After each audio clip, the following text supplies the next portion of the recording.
Hey, and thanks for joining me today.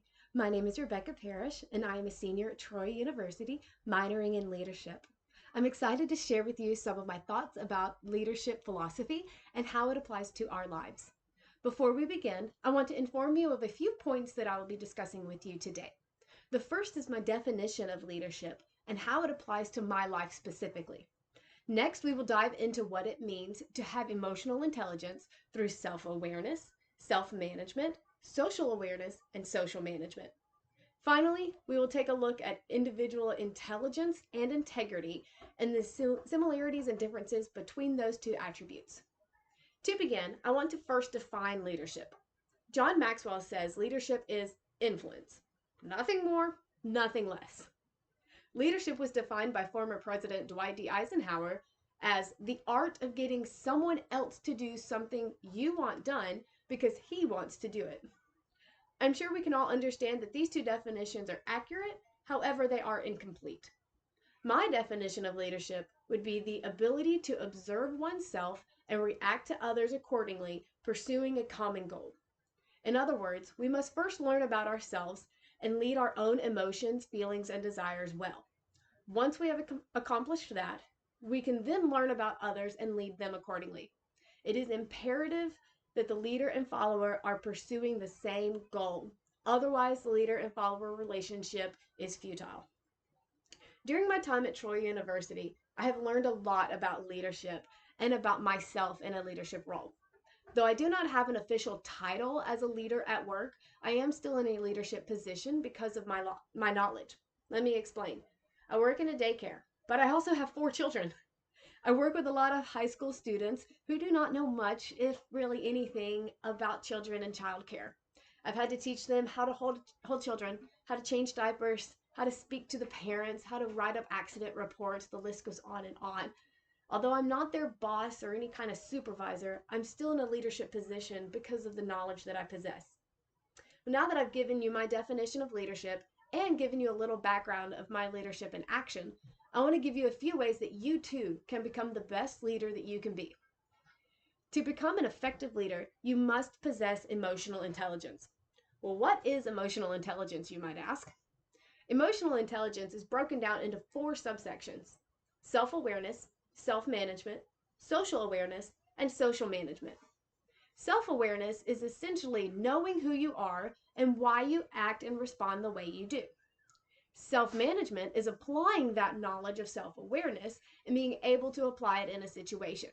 For example, if I know that crowds make me frustrated and uncomfortable, I will typically try to avoid them.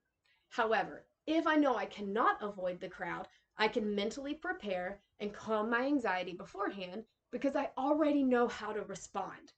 That is the ability to manage oneself. The next 2 subsections are social awareness and social management. Just like self-awareness, pardon me, and self-management, social awareness is the ability to see society and read other people, sort of like being a good judge of character. Social management is the ability to use those strengths and weaknesses in other people to make the best decisions for the whole.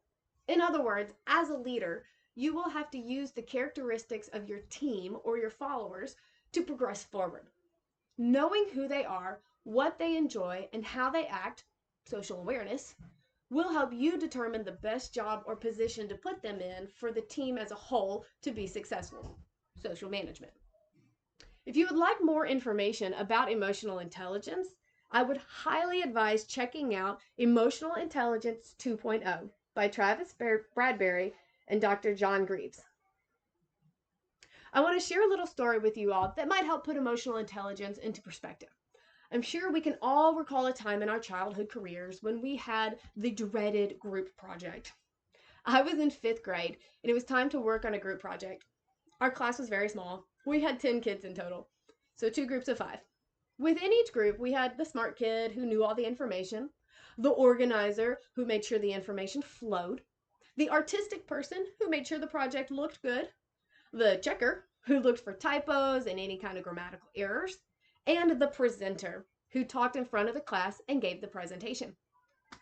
Our class actually did really well with group projects because we all knew our roles and we could jump into projects with little to no effort because we all knew what we were supposed to do. Until one day, our teacher actually changed it up on us. You see, we were not allowed to do what we had always done.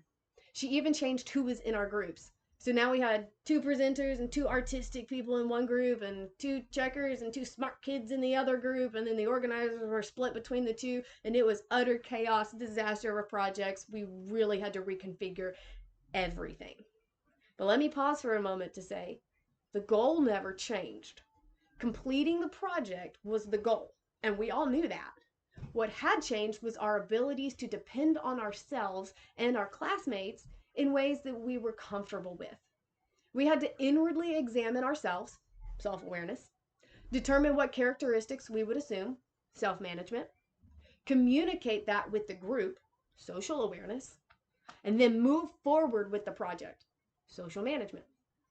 It allowed us to learn more about ourselves and about each other. This was very effective leadership on the part of our teacher. She took the time to make sure each of us examined ourselves and could work together in a different way than we were used to. Well, now that we have discussed emotional intelligence, I want to take a moment to discuss intelligence and integrity and how they differ and why they are both very important for leaders.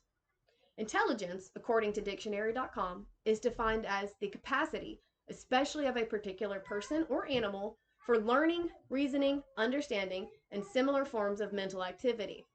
Intelligence, in other words, is the ability to have knowledge. It is also the ability to reiterate that knowledge to other people. As a leader, we must not only be smart, we must also be able to pass that knowledge along to other people so they too can grow. Integrity is defined by dictionary.com as adherence to moral and ethical principles, soundness of moral character, and honesty. Growing up, I was often told that integrity is do the right thing even when no one is watching you.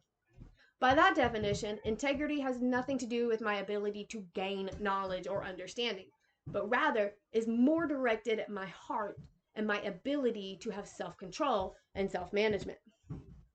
So how do we apply intelligence and integrity into our role as leaders?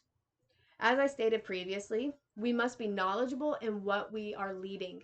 No one wants to follow someone who doesn't know what's going on. Also, people like to be educated. They like to be included and informed. Passing along this knowledge is important for leaders. As leaders, you must also possess the spirit of integrity because there will be many times that you are faced with crossroad decisions and your integrity will be put to the test.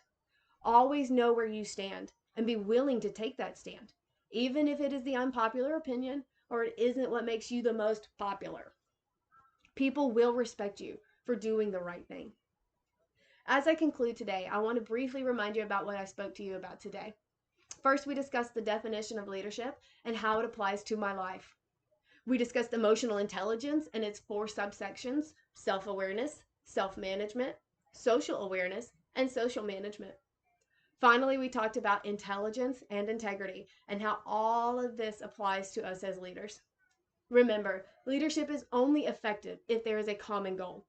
But before that goal can be reached, the leader and the followers must be aware of their own emotions, feelings, and desires, and be able to effectively communicate with each other to pursue that common goal. Thank you.